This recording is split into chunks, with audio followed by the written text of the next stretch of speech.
નમસ્કાર વિદ્યાર્થી મિત્રો, આજે આપણે ધોરણ 12 વિજ્ઞાન પ્રવાહના એક મહત્વના ટોપિકની વાત કરવાના છીએ, જેનું નામ છે ગાઉસનો નિયમ. ગાઉસનો નિયમ એ ખૂબ જ ઇમ્પોર્ટન્ટ ટોપિક છે. થિયરિકલ બાબતે અને સાથે સાથે JEE નીટની અંદર જે ક્વેશ્ચન પૂછાય છે એના માટે પણ આ થોડુંક ઇમ્પોર્ટન્ટ ટોપિક બની રહેશે.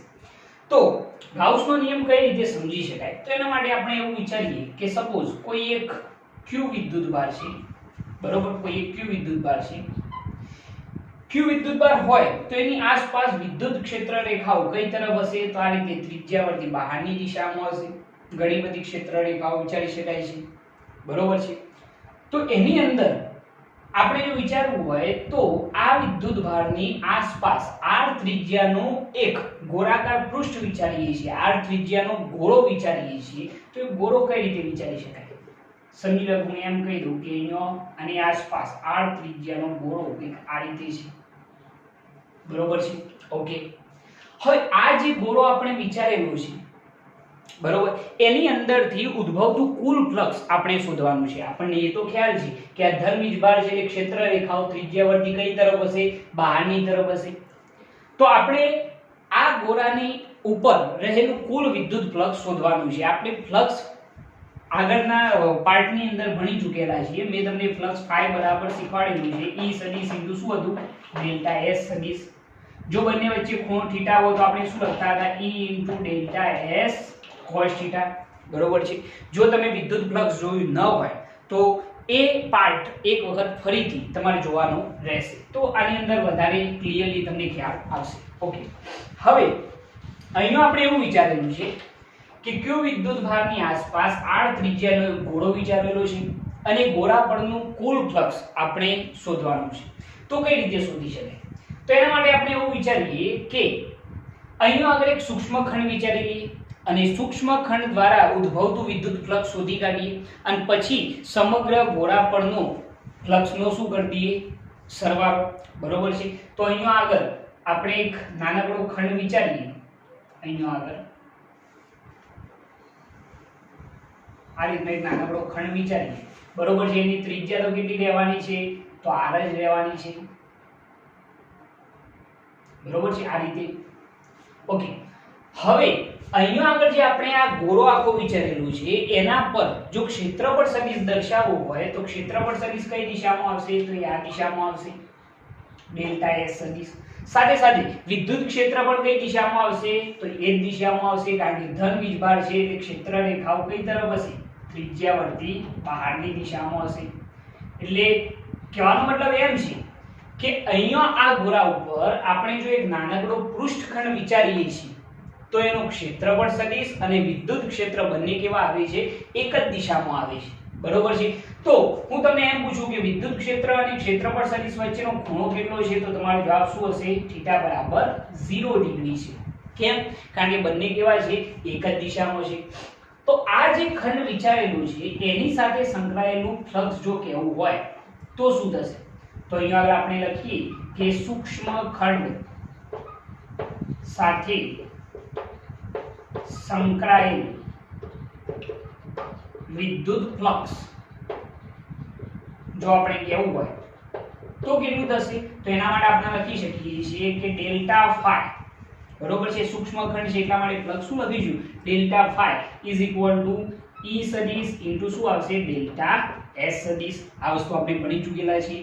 ઓકે, તો આ ખંડ સાથે સંકળાયેલું ફ્લક્સ આટલું થશે. જો આપણે સદિશ સ્વરૂપ દૂર કરીએ તો એની સાથેનો ખૂણો શું કહેવાશે? તો ડેલ્ટા ફાઈ બરાબર E ઇન્ટુ ડેલ્ટા S શું લખવામાં આવશે? cos theta. ઓકે, હવે જરા જોજો કે અહીંયા આગળ આ બંને વિદ્યુત ક્ષેત્ર અને ક્ષેત્રફળ સદિશ વચ્ચેનો એંગલ કેટલો છે? તો આપણને ખ્યાલ છે કે થીટા બરાબર કેટલા છે? 0 ડિગ્રી. થીટા બરાબર કેટલા છે? 0 ડિગ્રી છે. તો cos 0 ની કિંમત કેટલી થઈ જશે? 1. એટલે આ સૂક્ષ્મ ખંડ સાથે સંકળાયેલું ફ્લક્સ ડેલ્ટા ફાઈ બરાબર E ઇન્ટુ શું થઈ જશે? ડેલ્ટા S થઈ જશે, બરોબર છે? ઓકે, પરંતુ આ જે ફ્લક્સ મળ્યું છે એ આ ગોળા પરના એક જ સૂક્ષ્મ ખંડ દ્વારા ઉદ્ભવતું ફ્લક્સ છે, બરોબર? જે ડેલ્ટા ફાઈ બરાબર કેટલું મળ્યું? E into delta S. પરંતુ આપણે તો સમગ્ર ગોળા પરનું વિદ્યુત ફ્લક્સ શોધવાનું છે. તો એના માટે શું કરીશું, તો આપણે આ ગોળા પરના ઘણા બધા જે ખંડો હોય એ બધાના વિદ્યુત ફ્લક્સોનો શું બતાવીશું, સરવાળો. તો એના માટે આપણે એને કંઈક આ રીતે દર્શાવી શકીએ છીએ કે સમગ્ર ગોળા પરનું ફ્લક્સ phi બરાબર શું થશે, સિગ્મા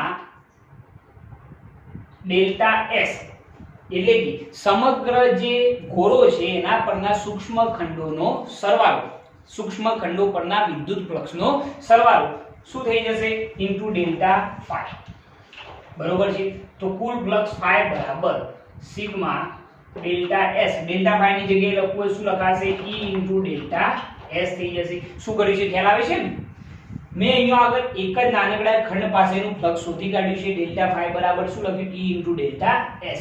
કુલ ફ્લક્સ માટે આ જે નાના નાના ખંડો પરના જે ફ્લક્સ છે એ બધાનું શું કરી દીધું છે, સરવાળો, જેને મેં સિગ્મા વડે દર્શાવેલું છે. આ સરવાળાને તમે સંકલન સ્વરૂપે પણ દર્શાવી શકો છો, પરંતુ મેં અહીંયા સિગ્મા રૂપે દર્શાવેલું છે. ઓકે, હવે કુલ ફ્લક્સ phi બરાબર આપણને ખ્યાલ છે કે વિદ્યુત ક્ષેત્ર જે છે એની જગ્યાએ લખવું હોય તો શું લખાય, kq/r², જે મેં તમને સમજાવેલું છે. તો અહીંયા આગળ આપણે એમ કહી શકીએ કે સિગ્મા ડેલ્ટા s, e ની જગ્યાએ લખવું હોય શું લખાય, kq/r² into delta s. Okay, વિદ્યુત ક્ષેત્ર તો કેવું છે, અચળ છે, એટલે કુલ ફ્લક્સ phi બરાબર kq/r². હવે અહીંયા સરવાળામાં માત્ર શું વધશે, ડેલ્ટા s. બરોબર છે. હવે જરા વિચારીને મને કહેજો કે kq/r² તો એમના એમ રહેશે, kq/r² તો એમના એમ જ છે. પરંતુ અહીંયા આગળ જો આપણે સૂક્ષ્મ ખંડોનું ક્ષેત્રફળ કેટલું છે, ડેલ્ટા s, એવા બધા ક્ષેત્રફળોનો જો સરવાળો કરીએ તો આ ગોળાનું શું મળી જાય, ક્ષેત્રફળ મળી જાય. અને ગોળાનું ક્ષેત્રફળ કેટલું થઈ જાય, બધા ખંડોનો સરવાળો કરતો 4πr² થઈ જશે. બરોબર છે. ઓકે, આની અંદર જો આપણે કેવું હોય તો એમ કહી શકીએ k ની જગ્યાએ જો લખવું હોય તો શું લખાય, 1/4πε0, એટલે ઉપર શું વધશે, q છેદમાં શું આવશે, 4πε0 ઇન્ટુ r નો સ્ક્વેર. શું કર્યું, ખ્યાલ આવે ને. k ની જગ્યાએ ખાલી શું લખ્યું, 1/4πε0, q અપન શું થઈ ગયું, r² ઇન્ટુ 4πr નો સ્ક્વેર. ઓકે, સાદુરૂપ આપીએ તો 4π કેન્સલ આઉટ, r² પણ કેન્સલ આઉટ. તો કુલ ફ્લક્સ phi બરાબર કેટલું થયું, q/ε0. બરોબર છે. તો અહીંયા આગળ આ ગોળા પરનું કુલ ફ્લક્સ આપણને કેટલું મળે છે, q/ε0 જેટલું મળે છે. આના ઉપરથી જો આપણે લખવું હોય તો એવું લખી શકાય કે કોઈ પણ બંધ પૃષ્ઠ સાથે સંકળાયેલ વિદ્યુત ફ્લક્સ એ પૃષ્ઠ વડે ઘેરાયેલ વિદ્યુતભાર q, પૃષ્ઠ વડે ઘેરાયેલ વિદ્યુતભાર q અને એપ્સિલોન નોટના ગુણોત્તર જેટલું હોય છે.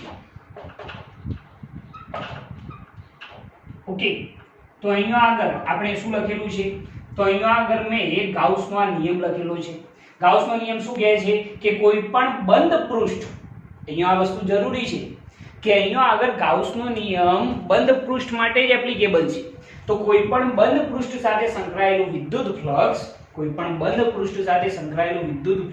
એ પૃષ્ઠ વડે ઘેરાયેલ વિદ્યુતભાર q અને એપ્સિલોન નોટના ગુણોત્તર જેટલું હોય છે. તમારે વ્યાખ્યા ગોખવાની નથી, નિયમ ગોખવાનો નથી, આના ઉપરથી લખવાનું છે કે કોઈ પણ બંધ પૃષ્ઠ સાથે સંકળાયેલું વિદ્યુત ફ્લક્સ એ પૃષ્ઠ વડે ઘેરાયેલ વિદ્યુતભાર q અને એપ્સિલોન નોટના ગુણોત્તર જેટલું હોય છે. જો આને લખવું હોય તો આપણે કંઈક આ રીતે પણ લખી શકીએ છીએ કે કુલ ફ્લક્સ જો કહેવું હોય તો ફ્લક્સ phi બરાબર આપણે શું લખતા હતા, e સદિશ ઇન્ટુ ડેલ્ટા s સદિશ. બરોબર છે. પરંતુ જો લખવું હોય કુલ ફ્લક્સ phi તો બંધ સંકલનમાં e સદિશ ઇન્ટુ શું આવશે, ds સદિશ લખી અથવા તો ડેલ્ટા s સદિશ લખીએ તો પણ ચાલશે, is equal to sigma q by શું થઈ જશે, એપ્સિલોન નોટ. આ રીતે પણ દર્શાવી શકાય છે. મતલબ બંનેનો એક જ છે કે ફ્લક્સ કેટલું હોય તો પૃષ્ઠ વડે ઘેરાયેલ વિદ્યુતભાર સિગ્મા q બરોબર છે, અપન એપ્સિલોન નોટ ના ગુણોત્તર જેટલું. બરોબર, તમે આ રીતે પણ આ વસ્તુને દર્શાવી શકો છો. તો ઓલ ઓવર આ થિયરી તમારા માટે સિમ્પલ થઈ જાય છે. ખાલી તમારે આની અંદર શું વિચારવાનું છે, તો એક વિદ્યુતભાર Q વિચારવાનો છે. બરોબર, આ જે વિદ્યુતભાર છે એ ધન વીજભાર છે, જેના લીધે ક્ષેત્ર રેખાઓ આ રીતે કેવી હશે, ત્રિજ્યાવર્તી બહારની દિશામાં હશે. જો ત્રિજ્યાવર્તી બહારની દિશામાં હોય તો એના વડે સમગ્ર ગોળા પરનું કુલ ફ્લક્સ કેટલું થાય? તો એના માટે મેં શું વિચાર્યું, મેં ગોળા પર એક નાનકડો ખંડ વિચાર્યો, જે ખંડનો ક્ષેત્રફળ સદિશ ડેલ્ટા એસ સદિશ આમ આવશે, સપાટીને લંબ રૂપે, વિદ્યુત ક્ષેત્ર પણ એ જ દિશામાં આવશે, ત્રિજ્યાવર્તી બહારની દિશામાં, તો બંને વચ્ચેનો એંગલ કેટલો થયો, 0. આ સૂક્ષ્મ ખંડ સાથે સંકળાયેલું ફ્લક્સ કહેવું હોય તો ડેલ્ટા ફાઈ બરાબર શું થયું, E સદિશ * ડેલ્ટા S સદિશ થશે. બરોબર છે, ડેલ્ટા ફાઈ બરાબર જો લખવું હોય સદિશ સ્વરૂપ દૂર કરીએ તો E * ડેલ્ટા S cos θ, θ ની જગ્યાએ 0 ડિગ્રી, કારણ કે બંને વચ્ચેનો એંગલ 0 છે, તો ડેલ્ટા ફાઈ બરાબર શું થયું, E * ડેલ્ટા S. પરંતુ આ તો એક નાનકડા ખંડ માટેનું ફ્લક્સ છે. આપણે સમગ્ર ગોળા પરનું ફ્લક્સ શોધવું હોય તો કુલ ફ્લક્સ ફાઈ બરાબર સિગ્મા, સિગ્માનો મતલબ શું છે, સરવાળો. સમગ્ર ખંડ પરના સૂક્ષ્મ ફ્લક્સોનો શું કરેલો છે, આ સરવાળો કરેલો છે. તો સિગ્મા ડેલ્ટા S અહીંયા આગળ * ડેલ્ટા ફાઈ, મતલબ કે બધા સૂક્ષ્મ ખંડ પરના સૂક્ષ્મ ફ્લક્સોનો શું થઈ ગયો, આ સરવાળો. તો ફાઈ બરાબર sigma delta S, E delta phi ની જગ્યાએ શું લખ્યું, E * ડેલ્ટા S. E બરાબર વિદ્યુત ક્ષેત્ર, તો એની જગ્યાએ મેં લખ્યું છે કે Q/R² * શું થયું, ડેલ્ટા S. વિદ્યુત ક્ષેત્ર કોન્સ્ટન્ટ છે એટલે બહાર નીકળી ગયું, તો ખાલી સરવાળામાં શું વધ્યું, ડેલ્ટા S. ઓકે, હવે આનો જવાબ શું થાય આ સ્ટેપનો? તો એનો જવાબ આપણને ખબર પડવી જોઈએ કે ગોળા પરના બધા સૂક્ષ્મ ખંડોનો સરવાળો કરીએ તો ગોળાનું શું મળી જાય, ક્ષેત્રફળ મળી જાય, જેની જગ્યાએ મેં શું લખ્યું છે, 4πr². પછી મેં k ની જગ્યાએ 1/4πε0 એપ્લાય કરેલા છે. સાદરૂપ આપતો 4π કેન્સલ થઈ જાય, r² પણ કેન્સલ થઈ જાય, તો કુલ ફ્લક્સ ફાઈ બરાબર શું થયું, Q/ε0. આના ઉપરથી મેં નિયમ લખેલો છે કે કોઈ પણ બંધ પૃષ્ઠ સાથે સંકળાયેલું વિદ્યુત ફ્લક્સ એ પૃષ્ઠ વડે ઘેરાયેલ વિદ્યુતભાર Q અને ε0 ના ગુણોત્તર જેટલું હોય છે, જેને આ રૂપે પણ દર્શાવી શકાય છે.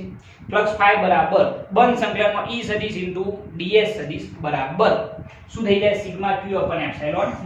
સિગ્મા Q નો મતલબ શું છે, ઘેરાયેલો વિદ્યુતભાર /ε0 નો ગુણોત્તર, એટલે આપણને શું મળી જશે, કુલ ફ્લક્સ ફાઈ. ક્લિયર છે? ઓકે, હવે એના પછી જો આપણે વાત કરીએ તો આપણે જે સપાટી વિચારીએ છીએ એ સમમિતિ ધરાવતી હોવી જોઈએ, મતલબ કે એનો જે આકાર છે એ એક ચોક્કસ હોવો જોઈએ. બરોબર છે, તો એના ઉપરથી આપણે એક ઉદાહરણ સમજીએ. તો આપણે એની અંદર શું વિચારી શકીએ છીએ એ જરા જોજો. સપોઝ હું તમને એમ કહું કે એક સમાન વિદ્યુત ક્ષેત્રની અંદર એક નળાકારની અક્ષ એ વિદ્યુત ક્ષેત્રને સમાંતર રહે તે રીતે ગોઠવેલ હોય. મેં શું કહેલું છે, એક સમાન વિદ્યુત ક્ષેત્ર છે જે કે આ દિશામાં છે, એની અંદર નળાકારની જે અક્ષ છે, આ નળાકારની જે અક્ષ છે એ વિદ્યુત ક્ષેત્રને કેવી હોવી જોઈએ, સમાંતર. આ દિશામાં વિદ્યુત ક્ષેત્ર છે, એ દિશામાં નળાકારની અક્ષ કેવી ગોઠવેલી છે, સમાંતર ગોઠવેલી છે. હવે આ જે કન્ડિશન છે એની અંદર ઉદ્ભવતું ફ્લક્સ કેટલું થશે, તો ઓલમોસ્ટ તમારો જવાબ શું હશે, તમે એમ જ કહેવાનો છો કે સાહેબ આની અંદર ઉદ્ભવતું ફ્લક્સ શૂન્ય થઈ જાય. કેમ શૂન્ય થઈ જાય, કારણ કે આપણે ફ્લક્સનું સૂત્ર શું તાર્યું છે, ફ્લક્સ ફાઈ બરાબર Q/ε0, ઘેરાયેલો વિદ્યુતભાર ભાગ્યા ε0. પરંતુ અહીંયા કોઈ વિદ્યુતભાર દેખાતો જ નથી. આ નળાકારની અંદર કોઈ વિદ્યુતભાર ઘેરાયેલો છે નહીં, મતલબ કે આનું ફ્લક્સ શૂન્ય હશે. પરંતુ કઈ રીતે સમજી શકાય, જો થિયરિકલી એને સાબિત કરવું હોય તો કઈ રીતે કરી શકાય એ જરા જોજો. તો એના માટે હું અહીંયા આગળ આ જે નળાકાર છે એ નળાકારની અક્ષ વિદ્યુત ક્ષેત્રને કેવી છે, સમાંતર. તો એની અંદર હું ત્રણ સપાટીઓ વિચારું છું. સમજી લો કે આ જે સપાટી છે એ સપાટી નંબર 1, આ સપાટી નંબર 2, જે આજુબાજુની વર્તુળાકાર સપાટીઓ હોય છે ને, કોઈ પણ નળાકાર આપણે વિચારીએ, બરોબર છે, તો એની આ જે વર્તુળાકાર સપાટીઓ છે આને 1 નંબર આપ્યો, આને 2, અને જે આ નળાકાર સપાટી છે, જે વક્ર સપાટી છે, એને આપણે આપી દઈએ સપાટી નંબર 3. બરોબર છે? ઓકે, હવે જરા જોજો. જો હું સપાટી 1 પાસે વાત કરું, બરાબર વિચારજો, તો એની અંદર શું થશે, તો અહીંયા આગળ તમે જોશો કે અહીંયા આગળ વિદ્યુત ક્ષેત્ર કઈ દિશામાં છે? તો સાહેબ આ દિશામાં છે. જો સપાટીનો ક્ષેત્રફળ સદિશ દોરીએ તો એ કઈ તરફ આવશે? તો તમે વિચારી શકો છો કે સપોઝ હું તમને એમ કહું કે કોઈ સપાટી હોય,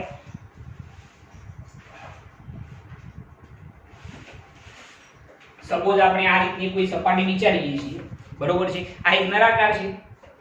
તો આ જે નળાકાર છે એની અંદર જો આપણે એમ કહીએ કે ત્રણ સપાટીઓ છે, 1, 2 અને ત્રીજી આ વક્ર સપાટી છે. હવે આની અંદર જો હું તમને કહું તો અહીંયા આગળ વિદ્યુત ક્ષેત્ર આમ છે, જે અહીંયા આગળ મેં બતાવેલું છે, તમે જોવો છો, બરોબર?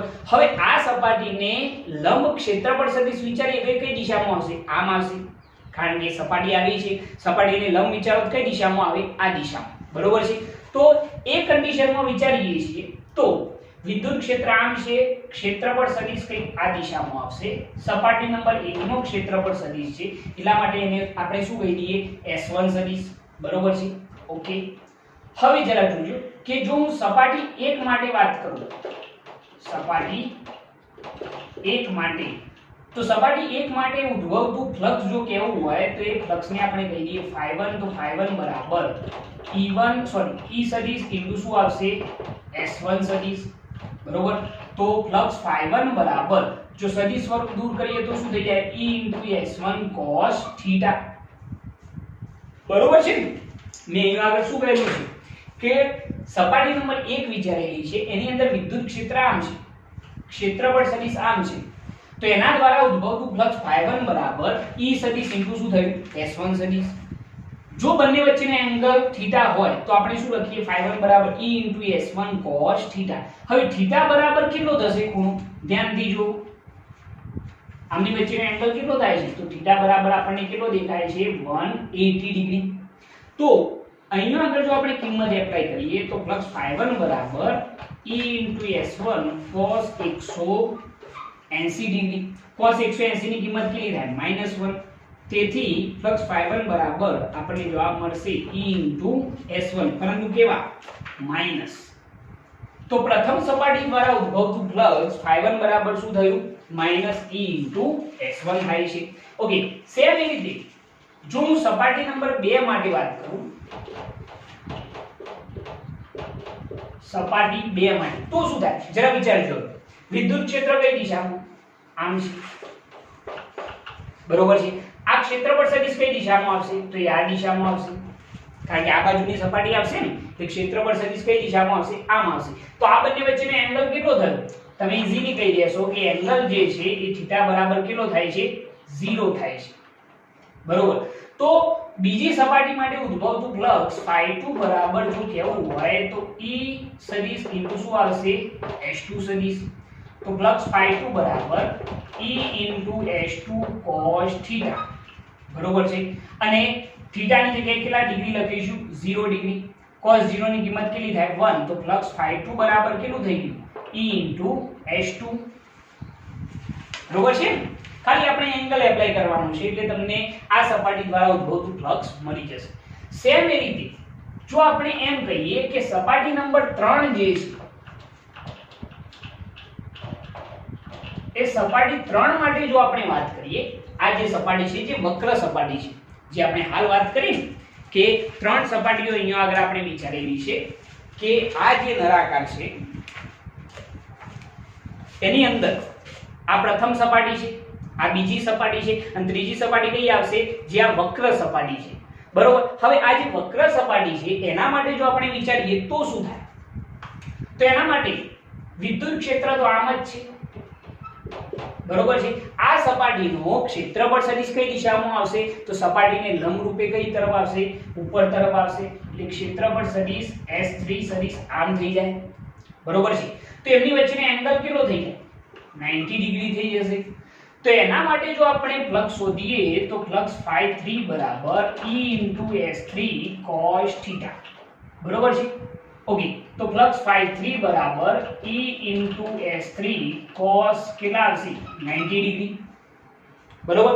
તો cos 90 ની કિંમત કેટલી થાય? 0. તો ઉદ્ભવતું ફ્લક્સ કેટલું થઈ ગયું? 0 થઈ જાય છે. તો આ નળાકારની અંદર આપણે 3 સપાટીઓ વિચારેલી છે. સપાટી 1 એના દ્વારા ઉદ્ભવતું ફ્લક્સ કેટલું આવ્યું -E * S1. સપાટી નંબર 2 એના દ્વારા ઉદ્ભવતું ફ્લક્સ કેટલું આવ્યું E * S2. અને સપાટી નંબર 3 જે છે એના દ્વારા ઉદ્ભવતું ફ્લક્સ કેટલું આવ્યું 0. તો આ નળાકાર દ્વારા ઉદ્ભવતું કુલ ફ્લક્સ જો કેવું હોય ∅, તો ∅ બરાબર શું થઈ જાય ∅1 + ∅2 + શું થઈ જાય ∅3.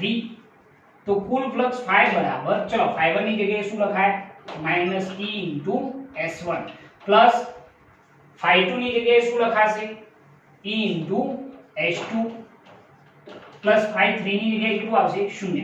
હવે જરા વિચારજો કે અહીંયા આગળ જે ક્ષેત્રફળ સદિશ આપણે વિચારેલા છે S1 અને S2 આ નળાકાર છે એટલે સ્વાભાવિક વસ્તુ છે કે બંનેના ક્ષેત્રફળ સદિશ કેવા હશે સમાન હશે. એટલે કે S1 અને S2 બંને કેવા થઈ જાય સમાન થઈ જાય. જો એ સમાન હોય તો એ કન્ડિશન ની અંદર આ બંને મૂલ્યો શું થઈ જવાના છે દૂર થઈ જવાના છે. બરોબર છે કારણ કે બંને સમાન મૂલ્યના પરસ્પર કેવા થઈ ગયા વિરુદ્ધ દિશામાં. તો ઉદ્ભવતું કુલ ફ્લક્સ કેટલું થઈ જાય 0 થઈ જશે. ઉદ્ભવતું કુલ ફ્લક્સ કેટલું થઈ જાય 0. ફ્લક્સ 0 છે એનો મતલબ શું છે કે ઘેરાયેલો વિદ્યુત ભાર કેટલો હશે 0 હશે. આ વસ્તુ આપણે ગાઉસના નિયમ પરથી પણ સાબિત કરી શકીએ કે ગાઉસના નિયમ પરથી જો લખવું હોય તો ફ્લક્સ ∅ બરાબર શું હતું સિગ્મા q બાય શું હતું એપ્સિલોન નોટ. ચલો ફ્લક્સ કેટલું આવ્યું 0 તો is equal to sigma q by epsilon naught. તો ઘેરાયેલો વિદ્યુતભાર સિગ્મા q બરાબર કેટલો થઈ જાય એપ્સિલોન નોટ ગુણ્યા 0 એટલે કેટલો થઈ જાય 0. આનો મતલબ શું થયો કે અહીં પૃષ્ઠ દ્વારા ઘેરાયેલો વિદ્યુતભાર કેટલો છે સિગ્મા q બરાબર 0 છે.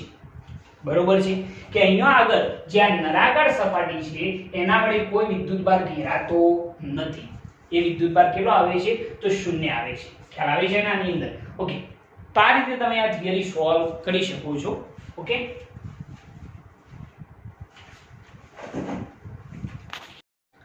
હવે ગાઉસના નિયમના કેટલાક મહત્વના મુદ્દા આપણે જોવાના છીએ.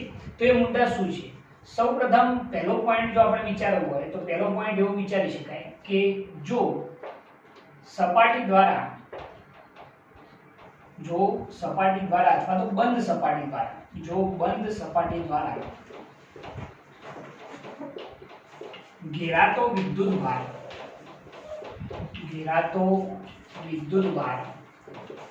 0 હોય તો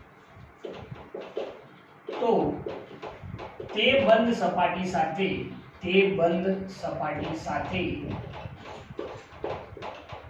સંકળાયેલું ફ્લક્સ 0 થાય છે. આ પોઈન્ટની આપણે આગળ પણ ચર્ચા કરી કે જો બંધ સપાટી દ્વારા ઘેરાતો વિદ્યુતભાર 0 હોય તો તે બંધ સપાટી સાથે સંકળાયેલું ફ્લક્સ કેટલું કહેવાશે 0 કહેવાશે. દાખલા તરીકે હું અહીંયા આગળ આ રીતની કોઈ એક સપાટી કહું બરોબર છે જેની અંદર વિદ્યુતભારો ઘણા બધા છે બરોબર. સમજી લો કે એક વિદ્યુતભાર Q1 અહીંયા છે, Q2 અહીંયા છે, Q3 અહીંયા છે, Q4 અહીંયા છે. પરંતુ આ જે બંધ સપાટી છે એના દ્વારા ઘેરાતો વિદ્યુતભાર કોઈ છે ખરો? ના. તો ઘેરાતો વિદ્યુતભાર સિગ્મા q બરાબર કેટલો છે 0. જો સિગ્મા q બરાબર 0 હોય તો એની સાથે સંકળાયેલું ફ્લક્સ કેટલું કહેવાશે 0 કહેવાશે. બરોબર છે. જો કોઈ વિદ્યુતભાર ઘેરાતો ન હોય સપાટી દ્વારા તો એની સાથે સંકળાયેલું ફ્લક્સ કેટલું થઈ જાય 0 થઈ જાય. બીજો પોઈન્ટ એવો છે કે કોઈ પણ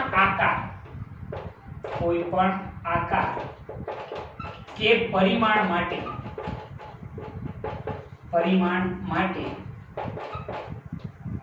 આ નિયમ સાચો છે. મેં અહીંયા શું લખ્યું છે કે કોઈ પણ આકાર કે પરિમાણ માટે આ નિયમ સાચો છે. મતલબ શું થયું કે આપણે જે સપાટી વિચારતા હોય એ સપાટી ગમે તે આકારની હોય, ગમે તે એટલા પરિમાણની હોય તો પણ એના માટે આ નિયમ આપણે એપ્લાય કરી શકીએ છીએ. કયો નિયમ? તો ગાઉસનો નિયમ. ગાઉસનો નિયમ phi બરાબર sigma q by epsilon naught. બરોબર છે. આ જે નિયમ છે એ આપણે કોઈ પણ પરિમાણ અથવા તો આકાર માટે એપ્લિકેબલ ગણી શકીએ છીએ. ત્રીજો નિયમ એવો છે કે ફ્લક્સ phi બરાબર આપણે જે સૂત્ર તારવ્યું છે sigma q by epsilon naught એની અંદર જે સિગ્મા ક્યુ છે એ સિગ્મા ક્યુ એ સપાટી દ્વારા ઘેરાયેલો વિદ્યુતભાર છે. આ સૂત્રની અંદર યાદ રાખજો કે સિગ્મા ક્યુ શું દર્શાવે છે તો એ સપાટી દ્વારા ઘેરાયેલ વિદ્યુતભાર છે. તે સપાટીની અંદર ગમે તે જગ્યાએ હોય, તે સપાટીની અંદર ગમે તે સ્થાને હોઈ શકે છે. બરોબર છે. મેં શું લખ્યું છે કે આ જે સૂત્ર છે phi બરાબર sigma Q by epsilon naught, એની અંદર સિગ્મા ક્યુ શું દર્શાવે છે તો એ ઘેરાયેલો શું દર્શાવે છે વિદ્યુતભાર દર્શાવે છે. એ વિદ્યુતભાર સપાટીની અંદર ગમે તે હોઈ શકે છે, એનું કોઈ એવું સ્થાન ચોક્કસ હોતું નથી, ગમે તે જગ્યાએ હોઈ શકે. ઓકે, એ આપણો ત્રીજો ટોપિક છે. એના પછી જો એનાથી આગળ વાત કરીએ તો ચોથો પોઈન્ટ આપણે જો લખવું હોય તો એ શું લખાય, તો આપણે એક સૂત્ર લખ્યું હતું કે E સદિશ ઇન્ટુ ds સદિશ બરાબર sigma Q by epsilon naught. Flux phi બરાબર આ લખ્યું હતું ને, તો એની અંદર આ જે વિદ્યુત ક્ષેત્ર છે એ સપાટીની અંદર અને બહાર બધા જ વિદ્યુતભારો વડે ઉદ્ભવતું વિદ્યુત ક્ષેત્ર છે. આ જે વિદ્યુત ક્ષેત્ર છે એ વિદ્યુત ક્ષેત્ર સપાટીની અંદર હોય કે પછી બહાર હોય, એ બધા વિદ્યુતભારો વડે ઉદ્ભવતું વિદ્યુત ક્ષેત્ર છે. અને આ સિગ્મા ક્યુ જે છે એ માત્ર સપાટીની અંદર રહેલ વિદ્યુતભારોનું પરિણામી વિદ્યુતભાર છે. આ વસ્તુ યાદ રાખજો કે આ જે સૂત્ર છે એની અંદર ડાબી બાજુનું જે વિદ્યુત ક્ષેત્ર E સદિશ દેખાય છે એ સપાટીની અંદર કે પછી બહાર એ બધા વિદ્યુતભારો વડે ઉદ્ભવતું વિદ્યુત ક્ષેત્ર છે. પરંતુ આ જે જમણી બાજુનો સિગ્મા ક્યુ છે એ માત્ર ને માત્ર સપાટીની અંદર રહેલા વિદ્યુતભારોનો પરિણામી વિદ્યુતભાર છે. આ પણ એક મહત્વનો ટોપિક ગણી શકાય. ઓકે, પાંચમો પોઈન્ટ જો કહેવું હોય તો પાંચમો પોઈન્ટ એ કહી શકાય કે ગાઉસના નિયમમાં દોરેલ બંધ સપાટીને ગાઉસિયન પૃષ્ઠ અથવા તો ગાઉસિયન સપાટી કહે છે. આપણે જે પૃષ્ઠ દોરતા હોઈએ છીએ, જે સપાટી દોરતા હોઈએ છીએ, એ સપાટીને કઈ સપાટી કહેવામાં આવશે તો ગાઉસિયન સપાટી, અથવા તો એને શું કહેવામાં આવશે ગાઉસિયન પૃષ્ઠ કહે છે. પૃષ્ઠ કહીએ અથવા તો એને શું કહી શકાય સપાટી કહી શકાય. તો જે આપણે સમમિતિ ધરાવતો આકાર દોરીએ છીએ એ આકારને શું કહેવામાં આવશે ગાઉસિયન સપાટી. એના પછી છઠ્ઠો પોઈન્ટ જો આપણે કહેવું હોય તો છઠ્ઠો પોઈન્ટ શું કહી શકાય કે ગાઉસના નિયમની મદદથી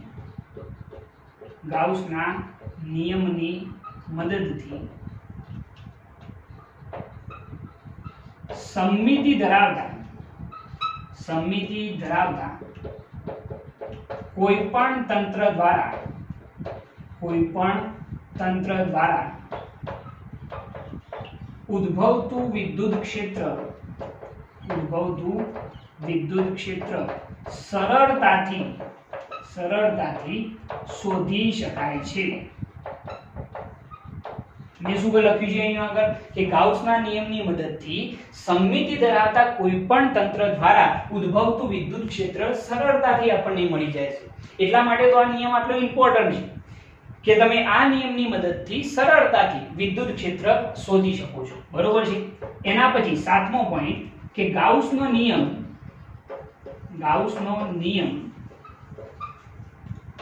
અંતરના